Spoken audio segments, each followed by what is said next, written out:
My name is Butterbaugh. I'm the founder of Manoa Chocolate, Hawaii, and I was born and raised in Kailua on the island of Oahu. I grew up on a really nice little street in what was a sleepy little town, and spent a lot of time at the beach playing with my friends. I would ride my bike to school. I got really lucky that my dad has such an adventurous spirit, because every couple years when we got into high school, he'd start to take my brothers and I on extended surf trips for 2 months to, say, Costa Rica and Nicaragua, and then a couple years later, 2 months to Indonesia. And it was very eye-opening. And we took this really amazing bicycle tour that was probably 20, 30 miles through the rice paddies. And on one of the stops is this coffee and botanical garden. And they were doing a tour, and we stopped, and they're like, okay, so this is cacao. This is where you make chocolate from. And I remember looking at it going, oh my God, what a bizarre looking fruit. I had no idea chocolate was a fruit. This is so interesting. But I don't really like chocolate, so whatever. I ended up stumbling into a friend at the University of Hawaii who had gotten the job studying cacao as a potentially viable crop for the Hawaiian Islands. So yeah, come check out some cacao pods. I'm doing little micro ferments. Was just blown away. I tasted the fruit that was inside this pod, and it was so sweet, and I really like fruit, so I became more interested. And at this point, we started cracking pods open and extracting all of the wet seed and setting up little micro ferments. And in order to know that if he did a good job on this fermentation process, which is really important in getting good chocolate, we'd have to make chocolate. So I started helping him in this lab in between classes and after school. Ended up realizing I loved the end product. So from beginning, where you're starting with this agricultural fruit tree, to a finished high-end, great tasting chocolate bar, I just thought this process was fascinating. And at the time I had maybe 1 year left at the University of Hawaii. I realized that I would need some startup capital to start this new venture, and in 2010 I got a student loan for about $3,000 and found whatever small-scale equipment I could that I could make chocolate out of. The business then became my parents' kitchen until my mom was like, oh my gosh, you've taken over my kitchen. Please go find yourself a space if you're serious about this. And that's when things did get more serious, because I ended up getting a bank loan, got us by, and able to lease and start our first 600 square foot chocolate factory. And in this case, that also meant building things like a winnowing machine, which we utilized a little bicycle and a back massager and a vacuum to separate the shells. We built a roaster out of a barbecue and a perforated drum, and I added a little motor. And so we had to be really creative, because at this point in time there was not small-scale chocolate equipment. We had to be, necessity made us build machines. And this was also a good lesson as we moved forward, because we realized on a small scale, as long as we did start with good beans after we figured out whatever that was, we could make some of the best chocolate. It didn't have to be massive equipment.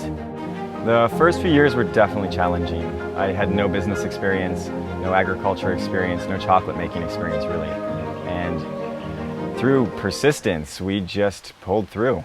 We, in about a couple months, turned this real estate office into a small chocolate factory, about 600 square feet. And over the next year and a half, we ended up outgrowing it in space as well as electricity. And fortunately, the suite, the room next to it was vacant. And so we were able to lease that as well, and that's when things really started working, when we had about 1,300 square feet and could start to get bigger equipment and make more chocolate and really have a nice retail front where we could have a face to our business instead of just wholesaling. We were so lucky that people were able to walk in from the restaurant downstairs and say, wow, you guys are actually making chocolate here. I had no idea it was a fruit. It works like that in those little grinders? Cool. Well, yeah, I'd love a couple bars. How much is it? And so that snowballed, and that really outlined the formula for the way that we teach and retail chocolate bar. It was really exciting when we finally saw that we had a packaged, finished chocolate bar put together that people were enjoying and buying. We did things like Kickstarter campaigns where we got enough money together to buy a bigger grinder.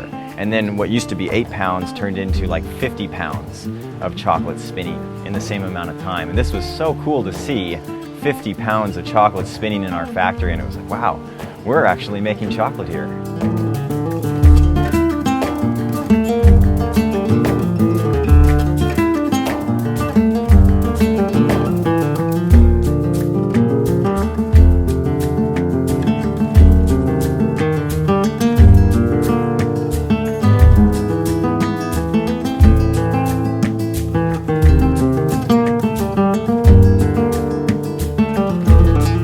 So we were able to retail and realize, whoa, this is definitely the path that we need to take. People started saying, hey, do you offer tours? And we said, well, yes, we'll give us a call and we'll start doing this next week. And so we started rolling out this tour program. People loved it. And so that helped us also scale up. It took 9 months before we got our first wholesale account, which was Whole Foods. So all the other stores were going, hey, if Whole Foods picked it up, we should too. And so then we got all the R Fields and Foodlands, we got the Down to Earths. And so in Hawaii, we're starting to be fairly accessible. We've been super lucky with awards lately. We won at the last Salon de Chocolat. We won for the best tasting chocolate for our Hawaiian, our Hilo dark chocolate bar. So that's pretty much as good as it gets because that's the biggest chocolate show in the world. And then we won at the Northwest Chocolate Festival the last few years in a row for a couple different bars. Breakfast Bar, which is our most popular bar, our Maui Lavender Bar, and Goat Milk Bar. And then we've won some international chocolate awards as well for a lot of those same bars.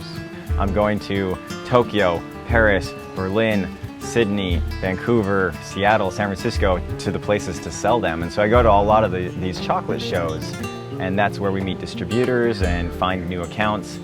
So we're now sold in Singapore, we're sold in Hong Kong, we're sold in Japan, France, Germany. We just got all the Whole Foods in Canada. So now it's really getting out there. I don't even know how many stores we're in anymore.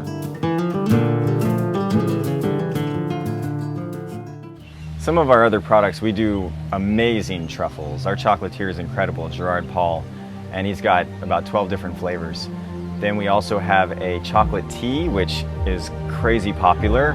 That's the shell. So we have zero waste. We separate the nib and the shell, and then we take that same shell, and because it's coming from high quality seeds, it turns into a really nice chocolate tea that we add a bit of honey to. We have a brewing chocolate. It's kind of like a healthy hot chocolate. We've got nibs, which I love seeing becoming more and more popular because that's the healthiest part of chocolate. Chocolate's super good for you until we add sugar. So as long as we don't add a lot of sugar, it's still very good, which is why everyone says, eat dark chocolate. And so we ended up leasing a spot down the street so we could focus on distribution. We're now outgrowing that too. So we're gonna be building a new chocolate factory that's about 3,200 square feet.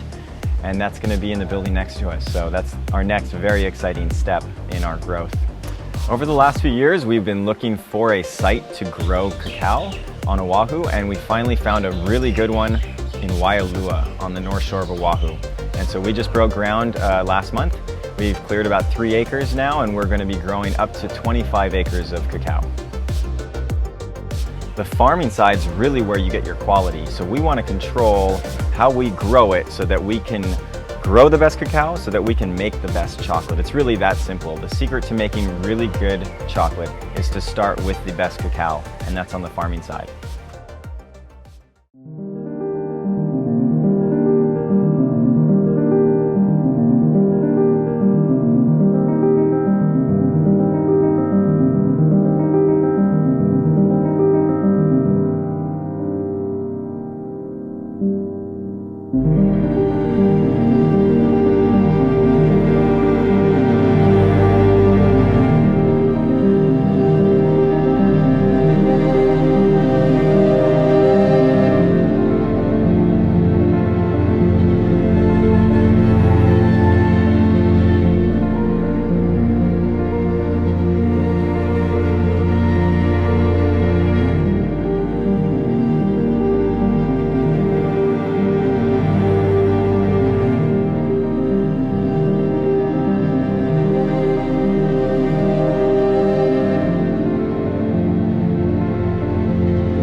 It's been an adventure. It's been a lot of fun, and it's getting more and more fun as we grow.